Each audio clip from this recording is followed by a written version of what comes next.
Hello, Slot Car fans. This is Rob DeLeon with the DeLeon Slot Car Raceway, and I just got back from Electric Dreams in Los Angeles. So today is Saturday, the 30th. We did kind of a turnaround. Got there about 10 o'clock in the morning, did a bunch of racing until about 3, picked up some cars, and drove home. So it's kind of a long day. I was going to save this video for tomorrow, but I thought, you know what, let's just go ahead and get it done today. Born to run, baby. Born to run. Welcome to the DeLeon. Took about 46 cars with me, and I won't show you the pit box because you've actually probably seen it already if you've watched my other videos. Probably raced about 40 of them, I would say. There's probably about 6 cars I never got to. And as luck would usually have it, I took some cars that have never seen a track. In fact, they probably just came out of the jewel case and they've seen the track for the first time today. Haven't had a lot of time to work on stuff, been dealing with a lot of other things. And some of the cars ran really good right out of the box. Some of them need a little bit of tuning. And then some decided to run backwards, like my MRRC Porsche 910.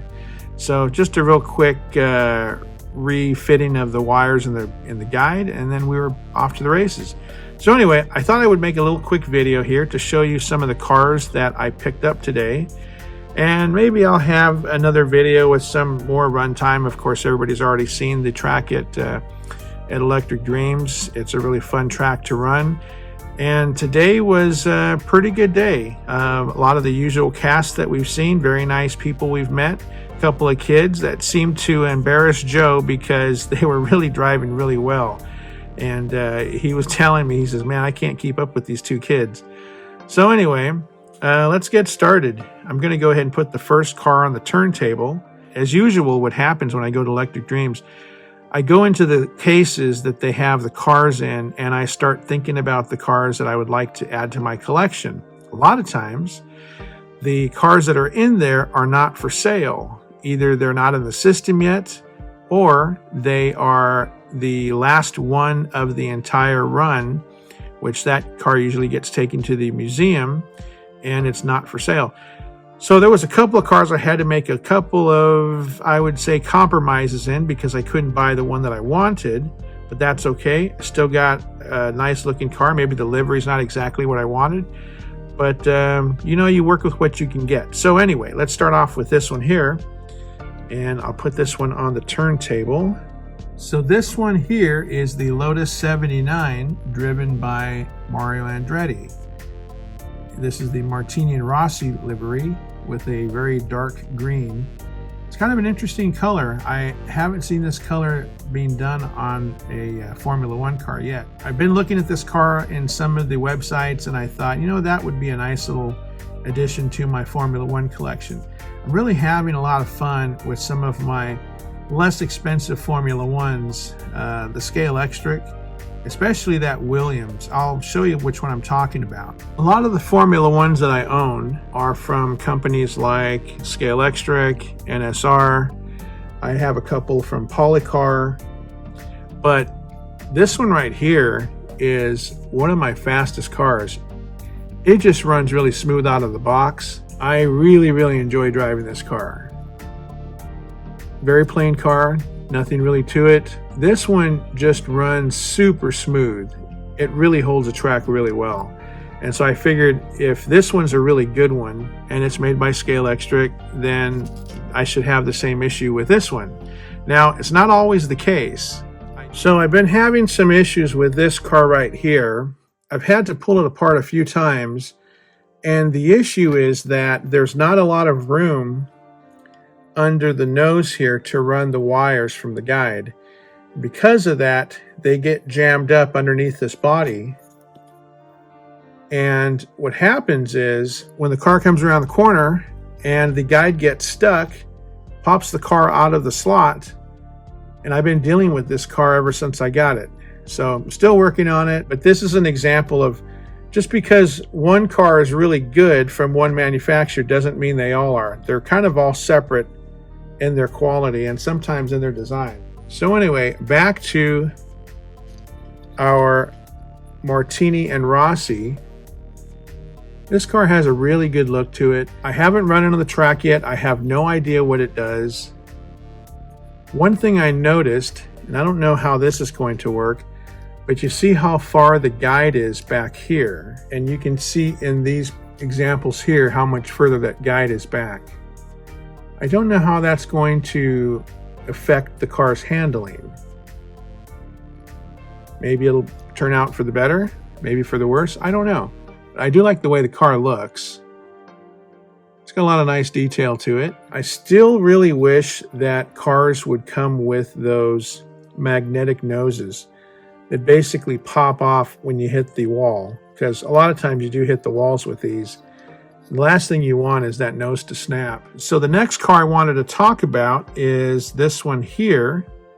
This is going to be another vintage Formula One. So this is the March 761 from the German Grand Prix in 1976, driven by Hans Stuck. And this one here is from Fly. I was looking for this model of car for a while. They have a few of them down at Electric Dreams. This was one of the more inexpensive models. Now, hopefully this car runs well. It might have to have a little bit of work done to it. The rear axle seems a little bit tight, so I'm gonna have to take a look at that and see what that is up to. But I like the fact that it doesn't have the very large scoop on top of the engine like some of the other ones do, because that extra weight, it seems like it could be an issue. I don't know. But my friend Joe has one with the scoop on it, and it runs pretty fast. That scoop tends to look like it could add some additional upper weight to the body. As you can see, this car hasn't been run yet. You can still see the seams on the tires.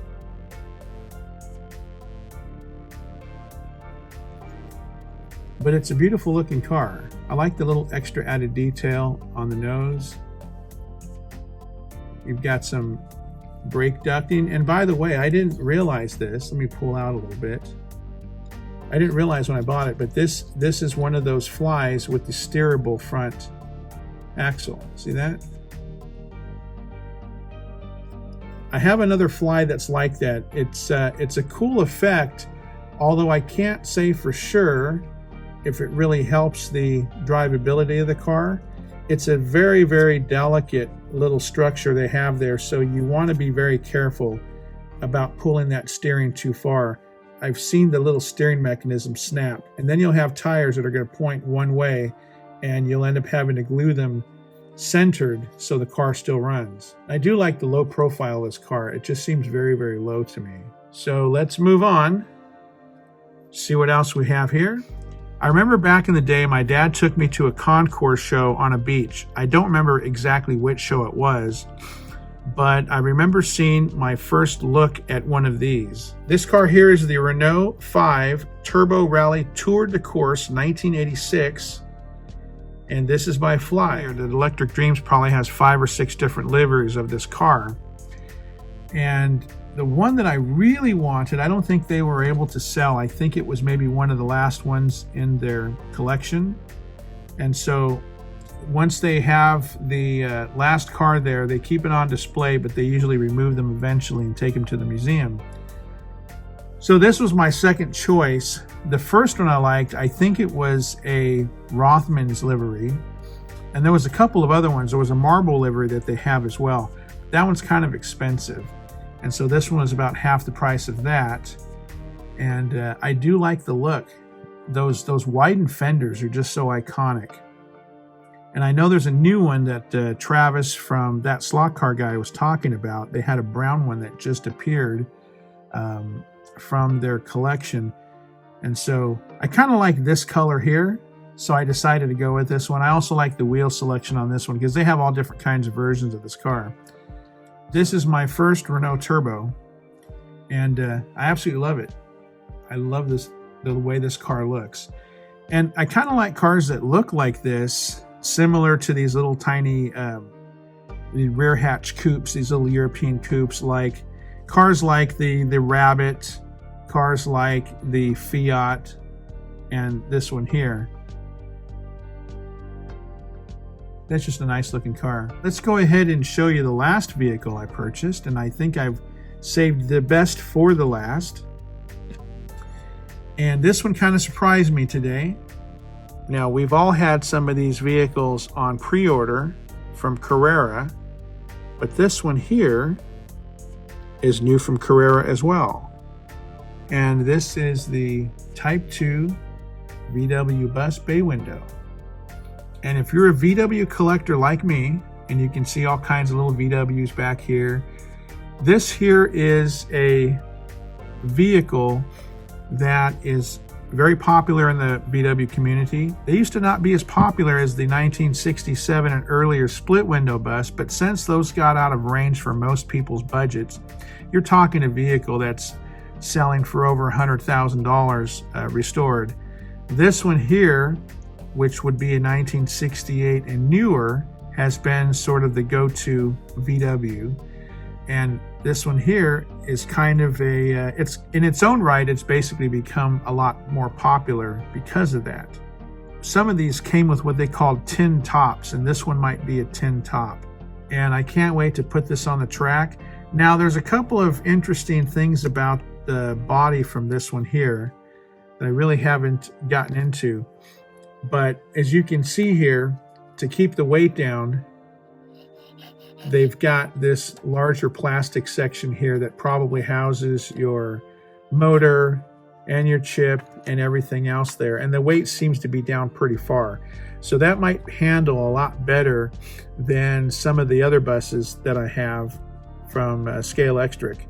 They're a little bit smaller, but in fact, let me get one of those out. This was the 1967 and earlier split window bus. These can go for anywhere from $50,000 to $100,000 restored. And so once this pre-67 bus has been almost unavailable, the 68 and newer has sort of come into the market. And even these are getting very expensive now. So I haven't done any driving with this. I literally just got back from Electric Dreams, so you're looking at this vehicle as I've just purchased it. The 67 earlier bus had a split window, and I'll show you that here. And then the 1968 and newer had a bay window. And as far as size goes, you know, it's going to be a little bit bigger, of course, but not by much. It's not really too much bigger. We'll put that back here. Now, and I also have this one here, which is kind of the hippie 67 and earlier bus from Scalextric. This one's got some neat little murals on it. And it's got the wood slat roof rack. And then also I have, I think Joe gave this one to me for some work that I had done. This is another panel bus. This is a Jägermeister, pre-67. These have been laying sideways, so all my mirrors are sort of flattened out, but they're rubber, they'll come back. But basically this one here, the Carrera, was going to be a pre-order, and if you had one of these on order, then you would have had the hippie bus that we all have been waiting for. I haven't seen the hippie bus anywhere. So we're still waiting for that. When this one came up today and I saw it on the website of Electric Dreams, I decided I just had to have it. This one will make a really nice collection to my bus collection, and I can't wait to see how it drives. So we'll see how that all comes out when we get these on the track at some point. I don't even want to point the camera over to my track. It is completely a mess, and it's covered in all kinds of other projects I've been working on, figuring it's going to be down for a little bit during some of the winter months, but I'm going to get it back going pretty soon because we haven't done a race here in months, and we definitely need to get back to it. And if you kind of look around over here, you can see kind of a little hint of some of the other stuff I'm working on. So I'm going to eventually incorporate a drag strip into my 1/32 scale setup. And the drag strip's going to kind of run along the side of the track board. So I'm kind of trying to figure that out. And I will get into a little bit later. Maybe I'm going to move the camera just to give you guys a sneak peek. But it's so messy over here. Kind of embarrassing to do that. But this is going to help me eventually. Let's see if Let's see if it even picks up. It may not even pick up. There it is. That's going to be the new 3D printer that's going to help me build some things for this new track here. I haven't even turned the printer on, so I don't even know what it's capable of. I haven't drawn anything yet. So eventually, if I get some time, I can go ahead and start doing that. So this has been kind of an update and to show you some new cars I have. I know I haven't done any videos in a while. So eventually, we'll get back to making a bunch of videos for slot cars, and then I can start incorporating all the HO stuff I'm going to be doing. And that'll be fun. See where that takes us for the year 2024. I'm ready for this year to be done. I hope that things get better for the year 2024. And we'll talk to you guys soon. All right, guys. Bye for now. Thanks for watching. And if you like this kind of content, please give us a like and subscribe.